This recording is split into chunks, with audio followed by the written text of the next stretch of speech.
Hello everyone, welcome back to my channel chaos nursing journey. আশা করি তোমরা সবাই ভালো আছো।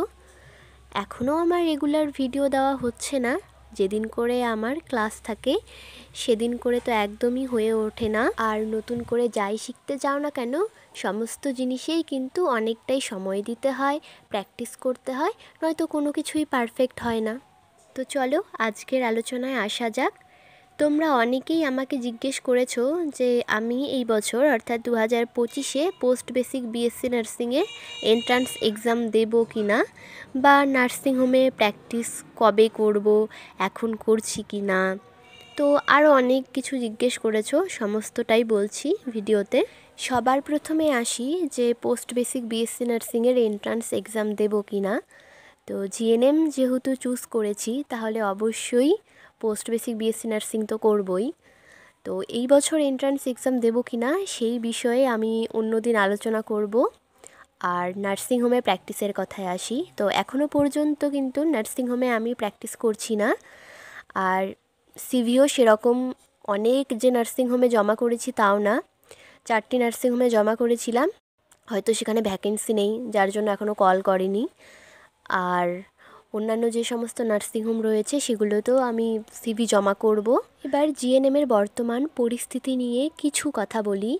যেমন আমরা যখন 2021-এ এএনএম জিএনএমের এন্ট্রান্স এক্সাম দিলাম, সে বছরই প্রথম ছিল। আর তার আগে পর্যন্ত কিন্তু সবাই মোটামুটি উচ্চ মাধ্যমিক দেওয়ার পরেই নার্সিং করতে যেত। আর 2021-এর পরেই কিন্তু অনেকে যারা গ্র্যাজুয়েশনের পরেও নার্সিংয়ে এসেছে, আবার অনেকে উচ্চ মাধ্যমিকের পরেও নার্সিংয়ে এসেছে। আর 2021-এ তখন কিন্তু এরকমও ছিল না যে এএনএম কোর্সের জন্য কাট অফ অনেক বেশি যাচ্ছে আর জিএনএমের ক্ষেত্রে মানে জিএনএম কেউ করতে চাচ্ছেই না, এরকমও কোনো সিচুয়েশন ছিল না। তখন কিন্তু দুটোই সেমই ছিল অলমোস্ট। অনেকেই রয়েছে যারা অনেক ভালো র্যাঙ্ক করে এএনএমে গেছে, আবার অনেকেই যারা এএনএম ছেড়ে দিয়ে জিএনএমে এসেছে।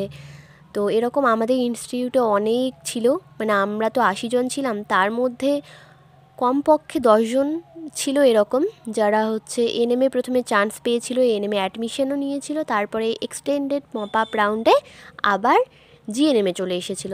কারণ সেই বছর যেহেতু প্রথম ছিল, সেই বছর কিন্তু কাউন্সেলিং প্রসেসটা অনেকটা সময় ধরে চলেছিল আর অনেকগুলো রাউন্ডও হয়েছিল সেই বছর।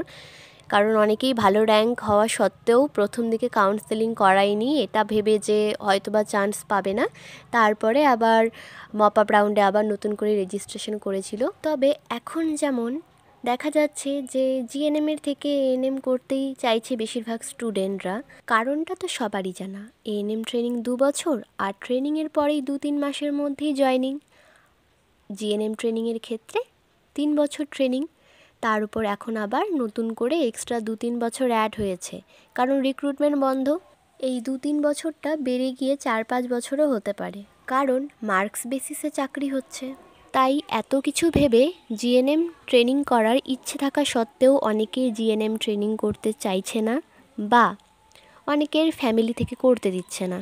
এএনএম জিএনএমের মধ্যে 100% গভর্নমেন্ট জব সিকিউরিটি যেহেতু এএনএম ট্রেনিংয়ের ক্ষেত্রেই রয়েছে, তাই কি আর সবার এখন ইচ্ছেই থাকবে এএনএম ট্রেনিং করার। আর যারা জিএনএম ট্রেনিং করছে, তো অনেক ফ্যামিলি মেম্বার তো অনেক কিছুই বোঝাবে। এবার যদি ইচ্ছে থাকে জিএনএম ট্রেনিং করার, তাহলে তো সেইভাবেই মেন্টালিটি প্রিপেয়ার করতেই হবে। কারণ 2025-এই এরকম সিচুয়েশন, সেটা প্রাইভেট নার্সিংহোমের ক্ষেত্রেই বলো, আর রিক্রুটমেন্টের কথা বাদই দিলাম, তাহলে আজ থেকে 3 বছর পরে পরিস্থিতি অনেক ভালোও হতে পারে, আবার খারাপও হতে পারে। 2021-এ আমরা যখন ট্রেনিংয়ে জয়েন করলাম, তখন এএনএমের ক্ষেত্রে কিন্তু তোমরা মনে রাখবে যে একবারে সিট সংখ্যা 500 থেকে 1800 হয়ে গেছিলো। আর সেই সঙ্গে জিএনএমের ক্ষেত্রেও কিন্তু ওয়েস্ট বেঙ্গলে প্রাইভেটে অনেক সিট বেড়ে গেছিলো। তাই প্রত্যেক বছর নার্সিংয়ে অ্যাডমিশনের হারও বাড়তে লাগলো। আর যেহেতু রিক্রুটমেন্ট বন্ধ, তাই কি আর তার ফল তোমরা দেখতেই পারছো, এখন অনেক স্টুডেন্ট রয়েছে। আর যেহেতু স্টাফ নার্স রিক্রুটমেন্ট বন্ধ, তাই কিছু কন্ট্রাকচুয়াল পোস্টে রিক্রুটমেন্ট শুরু হয়ে গেল। ভাবলেই অবাক লাগে যখন কিছু মানুষ নিজেদের প্রফেশনের মানুষকেই অপমান করে নিজেদের প্রফেশনকেই ছোট করে। সেখানে কিছু সাধারণ মানুষ নার্সিং ট্রেনিংয়ের কথা শুনলে ভ্রু কুঁচকে খারাপ মন্তব্য তো করবেই। যারা বাইরের স্টেট থেকে জিএনএম ট্রেনিং করে আসে তাদের 6 মাস ওয়েস্ট বেঙ্গলের কোনো নার্সিংহোমে প্র্যাকটিস করতে হয় রেসিপ্রোকাল রেজিস্ট্রেশনের জন্য।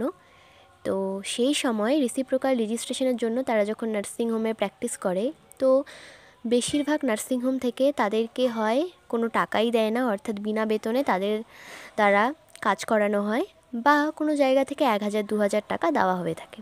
আর যারা গভর্নমেন্ট ইনস্টিটিউট থেকে জিএনএম ট্রেনিং করেছে, কিছু কিছু নার্সিংহোম থেকে তো তাদের সিভি জমাই নেওয়া হয় না। হ্যাঁ, এটাও সম্ভব। আর কিছু নার্সিংহোম রয়েছে যেখানে সিভি জমা দিতে গেলে প্রথমেই তো জিজ্ঞেস করবে যে এক্সপিরিয়েন্স রয়েছে কি না।